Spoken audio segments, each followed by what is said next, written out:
السلام عليكم الاصدقاء ومرحبا بكم في فيديو جديد. كنتمنى انكم تكونوا بخير وعلى خير، وكنتمنى انكم تكونوا بصحه جيده. بدون اطاله يلا نبداو.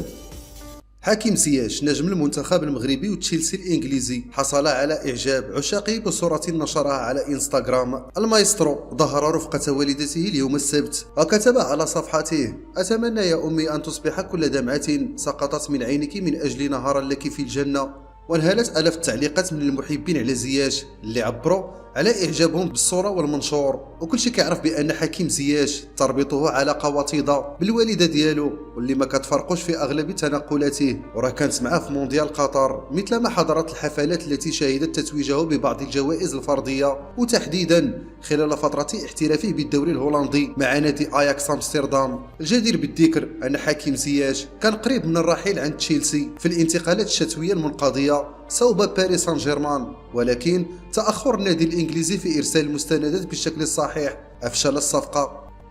ودابا غادي نهضروا على وليد شديرة، لاعب باري واللي سجل هدف جديد اليوم في دوري الدرجة الثانية ليساهم في فوز فريقه برسم الجولة 23 من المسابقة المحلية. للإشارة الجوليادور المغربي سجل الهدف الثالث في حدود الدقيقة 56، وللتذكير فراش شديرة كيتصدر هدفي دوري الدرجة الثانية الإيطالي برصيد 13 هدف، مما جعل بعض الأندية مهتمة بخدماته من بينها نابولي الإيطالي.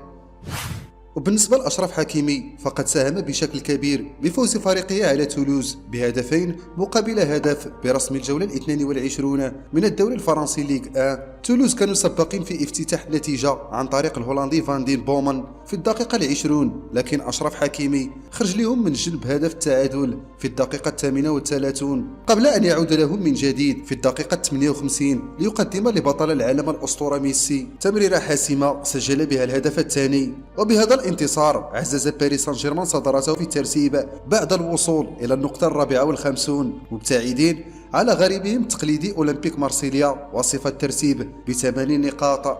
المهم الاصدقاء كنتمنى انكم تشتركوا في القناه وتفعلوا زر ديال الجرس باش توصلوا بكل جديد. تلاقوا في فيديو محسن، الى اللقاء.